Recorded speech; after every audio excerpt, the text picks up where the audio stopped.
Hello everyone, আশা করছি তোমরা সকলে ভালো আছো, সুস্থ আছো। ইংলিশ ম্যামের নতুন একটা ভিডিওতে তোমাদের সকলকে ওয়েলকাম করছি।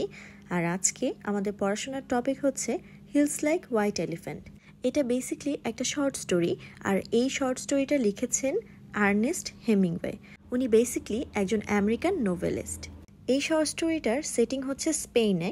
একটা ট্রেন স্টেশনে বেসিক্যালি প্রোটাগনিস্ট ছেলে এবং মেয়ে দুজনই আসলে বসেছিলেন, আর তার আশেপাশে ছিল হচ্ছে হিলস।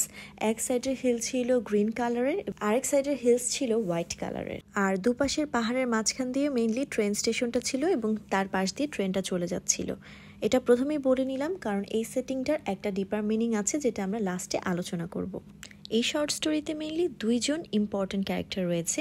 একজন হচ্ছে মেল ক্যারেক্টার, আরেকজন হচ্ছে ফিমেল ক্যারেক্টার। ফিমেল ক্যারেক্টারকে এখানে ইয়াং গার্ল হিসাবে সম্বোধন করা হয়েছে এবং মেল ক্যারেক্টারকে এখানে ম্যান হিসাবে সম্বোধন করা হয়েছে, যেটা দ্বারা আমরা বুঝতে পারছি যে আমেরিকান ম্যানের বয়সটা ইয়াং গার্লের তুলনায় হয়তো কিছুটা বেশি। আর ইয়াং গার্লের বয়স যদি আমরা অ্যাজাম্পশন করে থাকি, হয়তো সেটা হতে পারে 18+ ডেফিনেটলি, বাট সেটা 18 to 21-এর ভেতরে, মানে she was a young girl. গল্পের শুরুটা এরকম ছিল যে দুজন ক্যারেক্টার আসলে ট্রেনের জন্য ওয়েট করছিল রেল স্টেশনে। তো যেহেতু ওয়েট করার সময় তারা হচ্ছে ওখানের পাশে যে রেস্টুরেন্টগুলো থাকে একটা টেবিলে বসে, এবং যিনি পুরুষ ক্যারেক্টার ছিল উনি হচ্ছে বেসিক্যালি 2টা বিয়ার অর্ডার দেয়। দেন আমেরিকান ম্যান রিকোয়েস্ট করে মেয়েটাকে যে তোমার উচিত এই সময়টাকে এনজয় করা, এই মোমেন্টটাকে এনজয় করা, বাট দেখা যাচ্ছিল যে মেয়েটা আসলে খুব একটা এনজয় করছিল না সময়টা। তোমরা যদি গল্পটা পড়ো বুঝতে পারবে যে যখন লোকটা কথা বলছিল মেয়েটা পুরোটা টাইম আসলে নিচের দিকে তাকিয়েছিল বা অন্য কিছুর দিকে তাকিয়েছিল। আই সাইডটা আসলে ডিরেক্ট পুরুষ লোকের দিকে ছিল না। এটা দিয়ে কিন্তু বোঝা যায় যে মেয়েটা আসলে কথা শুনতে আনইন্টারেস্টেড বা কথা শুনতে আসলে সে স্বাচ্ছন্দ্য বোধ করছে না। বেসিক্যালি লোকটা আসলে ওকে কিছু একটা করার জন্য অনুরোধ করছিল প্রথম দিকে, বা রিকোয়েস্ট করছিল কিংবা বোঝাচ্ছিল যে কিছু একটা করতে হবে। এটা বেসিক্যালি প্রথমে বোঝা যায়নি, তারপরে কিছুক্ষণ পরে বোঝানো গিয়েছে যে এটা একটা অপারেশনের ব্যাপারে আসলে কথা বলছিল, কিন্তু কি ধরনের অপারেশন সেটা নিয়ে আসলে প্রথমে কোনো কথা হচ্ছিল না। সে ক্রমশই মেয়েটাকে রিকোয়েস্ট করে যাচ্ছিল যে সে যেন অপারেশনটা করে ফেলে। আর এই অপারেশন করার কথা বলার সময় আসলে দুজনের মধ্যে একটা টেনশন বিরাজ করছিল, এবং এই টেনশনটা থেকে আসলে একটা সিজলিং ক্রিয়েট হচ্ছিল। কিছুক্ষণ পরে আমরা যেটা দেখতে পারি যে সেই অপারেশনের ব্যাপারে রিকোয়েস্ট করা থেকে শুরু করে এটা এখন ইনসিস্টে পরিণত হয়েছে। লোকটা আসলে লিটারালি ইনসিস্ট করছিল মেয়েটাকে এই অপারেশনটা করার জন্য। সামারি এই পর্যায়ে আমার কাছে মনে হলো যে একটা থিওরির সাথে তোমাদেরকে পরিচিত হওয়া দরকার। বেসিক্যালি এই গল্পটা কিন্তু আইসবার্গ থিওরিতে লেখা হয়েছে। আর্নেস্ট বিলিভ করতেন যে আইসবার্গ থিওরিতে যদি কিছু লেখা হয় বা যেই লেখাটা আসলে ছোট হয় সেই লেখার ডেপথ এবং মিনিংটা আরও বেশি গাঢ় হয়। ফর এক্সাম্পল এই যে শর্ট স্টোরিটা, এটা কিন্তু ছোট একটা স্টোরি। এই স্টোরিতে অনেক কিছু বলা হবে না, অনেক কিছু আসলে সারফেস লেভেলে বলা হবে, কিন্তু এটার ইন ডেপথ অনেকটাই মিনিং থাকবে। আর এই থিওরি দিয়েই কিন্তু বা এই থিওরি অনুযায়ী কিন্তু এই লেখাটা লেখা হয়েছে হিলস লাইক হোয়াইট এলিফ্যান্ট। এই গল্প থেকে যে কোনো প্রশ্ন আসলে কিন্তু ইন্ট্রোডাকশনে তোমরা এটা লিখতে পারো যে আইসবার্গ থিওরি অনুযায়ী হচ্ছে এই লেখাটা লেখা হয়েছে, এবং এই থিওরির কিছুটা ডেসক্রিপশন লিখে যদি তোমরা লেখাটার সাথে কানেক্ট করতে পারো, আমার কাছে মনে হয় নাম্বার আরও বেটার আসবে। আমি এই থিওরিটির কথা এই জন্য মেনশন করলাম কারণ এই গল্পতে মেইনলি হচ্ছে একটা থিংস ডানের কথা বলা হচ্ছে, যেটা হচ্ছে মেইনলি একটা অপারেশন। কিন্তু এটা কি অপারেশন বা এটার ডেপথ অ্যানালাইসিসটা আসলে কি, এটা আমরা নর্মালি বুঝতে পারবো না, কিন্তু আমরা পড়ার পর অ্যাজ আ রিডার আমাদের নিজেদের বুদ্ধি দিয়ে নিজেদের জ্ঞান দিয়ে আসলে রিয়েলাইজ করতে পারবো যে আসলে এই অপারেশনটা কি নিয়ে বলা হয়েছে এবং একটা মেল এবং ফিমেলের মাঝখানে কি বিষয় নিয়ে টেনশন হতে পারে। এই জিনিসগুলো যে নিজে নিজে উপলব্ধি করার বিষয়টা, এটা আমার কাছে মনে হয় যে আইসবার্গ থিওরি মেইন মটো। যাই হোক, এখন হচ্ছে আমরা চলে যাচ্ছি আবার গল্পে, যেখানে বেসিক্যালি উনি কনভিন্স করছিল এই অপারেশনটা করার জন্য, এবং কনভিন্স করার সময় বলেছে it's not really an operation at all, and also এটা মেনশন করেছে ইটস আ সিম্পল অপারেশন। একটা অ্যাবর্শন কখনোই একটা সিম্পল অপারেশন হতে পারে না। সেকেন্ডলি, কিলিং সামওয়ান কখনো সিম্পল জিনিস হতে পারে না, বাট মেয়েটাকে অ্যাকচুয়ালি ম্যানিপুলেট করার জন্য এবং কনভিন্স করার জন্য বেসিক্যালি এই ধরনের ওয়ার্ড উনি ইউজ করেছিল। সো আমরা ক্লিয়ারলি বুঝতে পারছি লোকটা কিন্তু অনেক বেশি ম্যানিপুলেটিভ ছিল। তো যখন লোকটা কনভিন্স করছিল, মেয়েটা কিন্তু আসলে তেমন কিছু বলছিল না ইনিশিয়ালি, কারণ মেয়েটা প্রচণ্ড পরিমাণে কনফিউজড এবং অ্যাম্বিভ্যালেন্ট ছিল এই বিষয়টাকে নিয়ে। এবং পরবর্তীতে লোকটা যেটা বলে যে এই অপারেশনটা করলে কিন্তু it will fix everything and many people do this and become very happy afterwards. এটা দিয়ে কিন্তু উনি বোঝাচ্ছে যে তাদের সম্পর্কে ওয়ান অ্যান্ড অনলি বাধা হচ্ছে এই নবজাতক সন্তানটা কিংবা বেবিটা। কিন্তু কিছুক্ষণ পরে লোকটা আবার বলে you would not mind doing it right. এটা দিয়ে আসলে বোঝানো যাচ্ছিল যে মেয়েটাকে আসলে তার তরফ থেকে সে কনভিন্স করছিল যে তুমি নিশ্চয়ই মাইন্ড করবে না এই বিষয়টা করতে।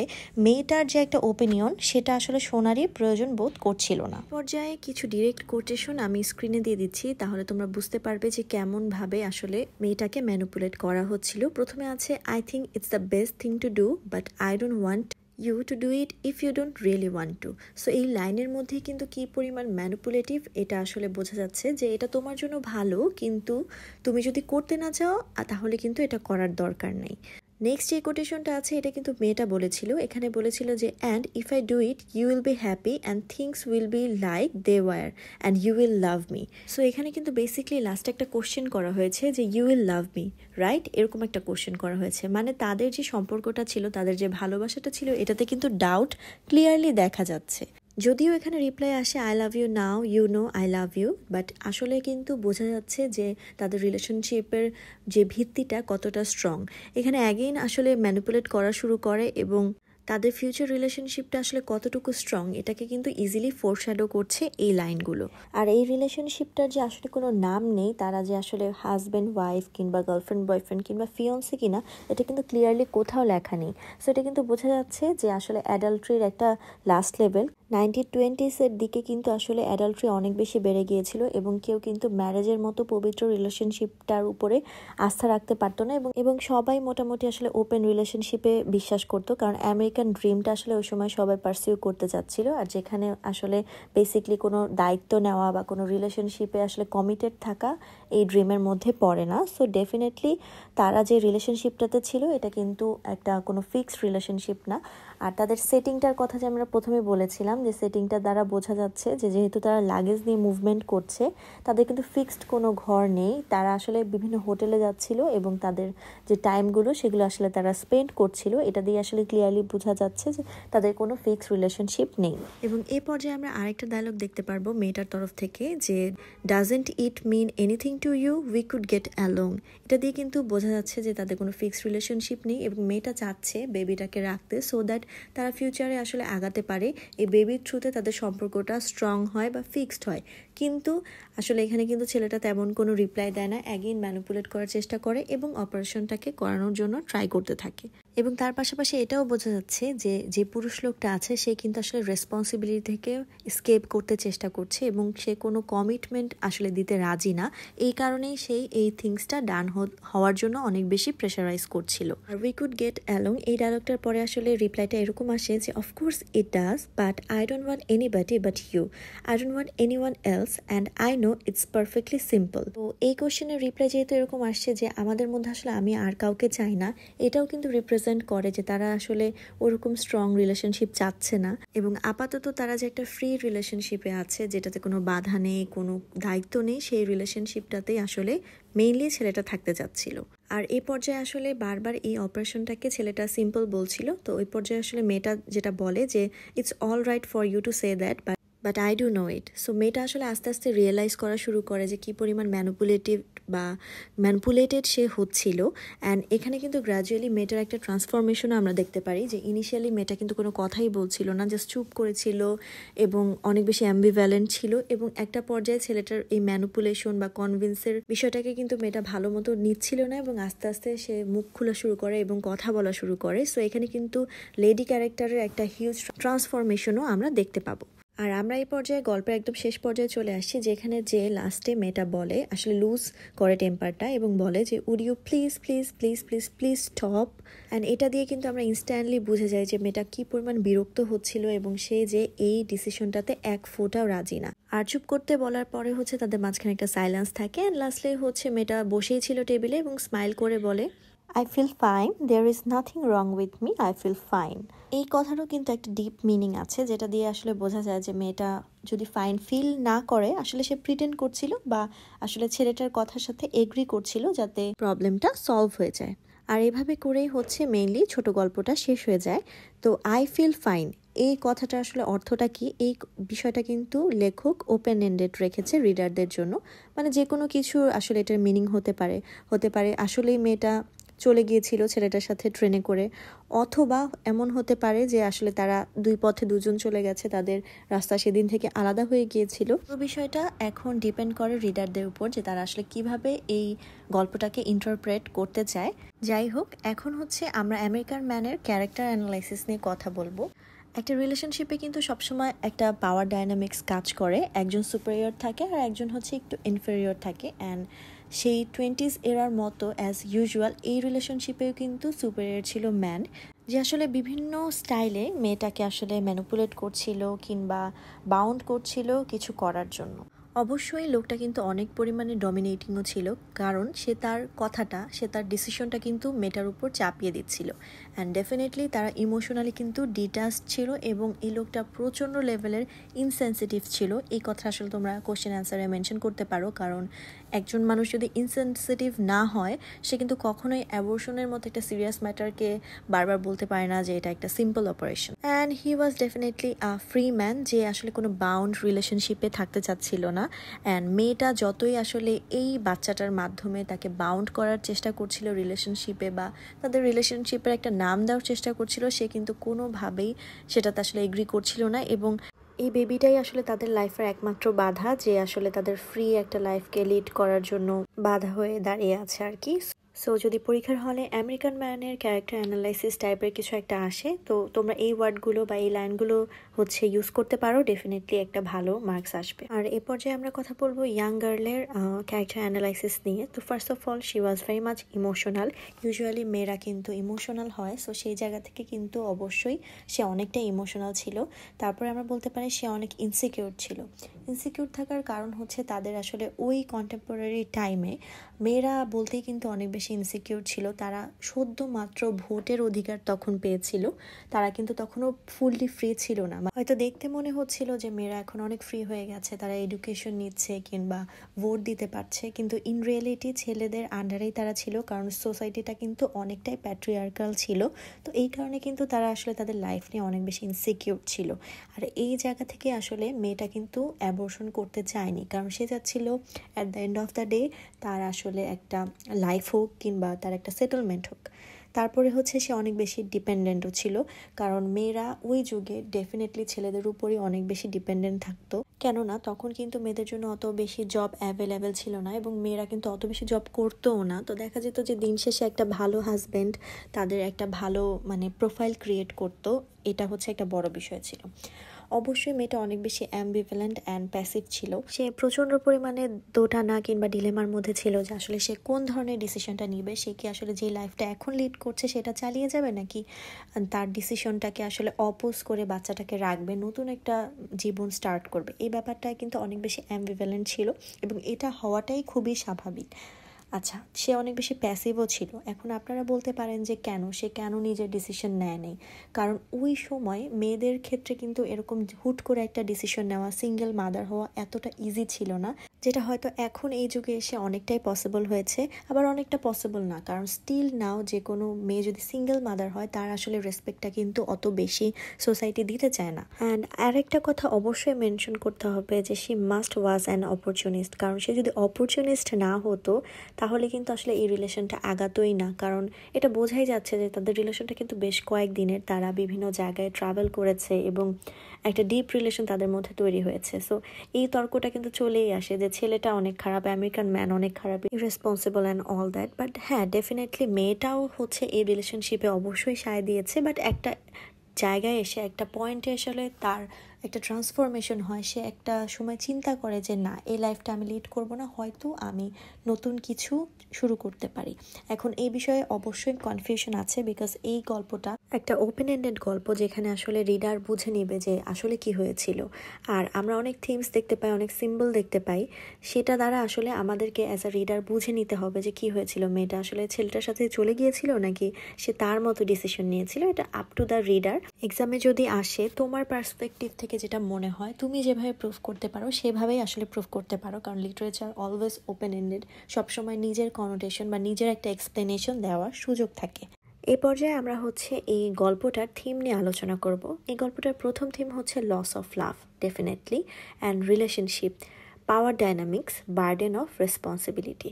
এই সবগুলো অ্যাসপেক্ট কিন্তু আমরা ক্লিয়ারলি এই শর্ট স্টোরিতে দেখতে পাচ্ছি, যেখানে ভালোবাসার লস ডেফিনেটলি আছে, রিলেশনশিপের একটা ডায়নামিক্স এবং পাওয়ার ডাইনামিক্স আছে, কারণ এখানে আসলে ছেলেটা অনেক বেশি পাওয়ার অপোজিং ছিল, সে পাওয়ার খাটানোর চেষ্টা করছিল। অন দ্য আদার হ্যান্ড মেয়েটার হাতে হয়তো অতটা পাওয়ার ছিল না, তাই আসলে সে ডিরেক্টলি কোনো ডিসিশন নিতে পারেনি, কিংবা হয়তো ছেলেটার ডিসিশনেই তার সায় দিতে হয়েছে। সো এখানে ক্লিয়ারলি একটা পাওয়ার ডায়নামিক্স দেখা যাচ্ছে। বার্ডেন অফ রিলেশনশিপ অথবা বার্ডেন অফ রেসপন্সিবিলিটি দুইটাই আসলে ছিল, কারণ এখানে হচ্ছে একটা দায়িত্ব নেওয়ার বিষয়ে ক্লিয়ারলি দেখা যাচ্ছে, যেটা আসলে পুরুষ লোকটা নিতে চাইছিলেন না। তাছাড়া এই ছোট গল্পের আমি মনে করি সোশিও হিস্টোরিক্যাল অ্যাসপেক্ট কিন্তু অনেক বেশি জরুরি, কারণ এটা যে সময় লেখা হয়েছে তখন মাত্র ফার্স্ট ওয়ার্ল্ড ওয়ার যেটা ওটা শেষ হয়ে গিয়েছিল, আর এই জেনারেশনটাকে কিন্তু লস্ট জেনারেশন বলা হয় বা পোস্ট ওয়ার্ল্ড ওয়ার জেনারেশন বলা হয়। এতে আসলে অনেক ধরনের মাইন্ডসেট বদল বা একটা ট্রান্সফরমেশনের অনেক অ্যাসপেক্ট এই পুরো বিষয়টাতে ছিল। প্লাস এই ওয়ার্ল্ড ওয়ারের পরে কিন্তু অনেকেই ইউরোপ থেকে ট্রান্সফর্ম করে আমেরিকাতে চলে এসেছিল। সো তাদের এই মাইন্ডসেটটা কিন্তু এখানে খুবই ক্লিয়ার যে তারা আসলে তখন সেটেল হতে পারছিল না, কারণ তারা সবাই মোটামুটি একটা ট্রমার মধ্যে, একটা ডিপ্রেশনের মধ্যে ছিল। সো ডিপ্রেশনে যেটা হয় যে মানুষ আসলে ফিক্সড হতে পারে না, সেটেল হতে পারে না, এই অ্যাসপেক্টটা কিন্তু ক্লিয়ারলি এখানে দেখা যাচ্ছে। কারণ আমরা যে প্রোটাগনিস্ট আছে আমেরিকান ম্যান, তার মধ্যেও এটা দেখতে পাই যে তিনি কিন্তু কোনো জায়গায় সেটেল হতে এত ইজিলি পারছিলেন না বা চাচ্ছিলেন না, তারা হচ্ছে একটা নতুন কিছু পারসিউ করতে যাচ্ছিল। অ্যান্ড এই জিনিসটা পুরোটাই তাদের সোশিও হিস্টোরিক্যাল অ্যাসপেক্টের উপর ডিপেন্ড করে, কারণ তারা অনেক বড় একটা ওয়ার্ড দেখে এসেছে, তাদের মধ্যে একটা অনেক বড় চেঞ্জেস চলে এসেছিল। Role of women and their position, এটাও কিন্তু অনেক বড় একটা থিম, কারণ তখন হচ্ছে সবে মাত্র মেয়েরা ভোটের অধিকার পেয়েছিল। So icon of freedom, women empowerment, এই জিনিসগুলো কিন্তু মুখে মুখে অনেক বেশি ছিল, এবং মেয়েরা কিন্তু অনেক বেশি অবাধে মেলামেশা করতো।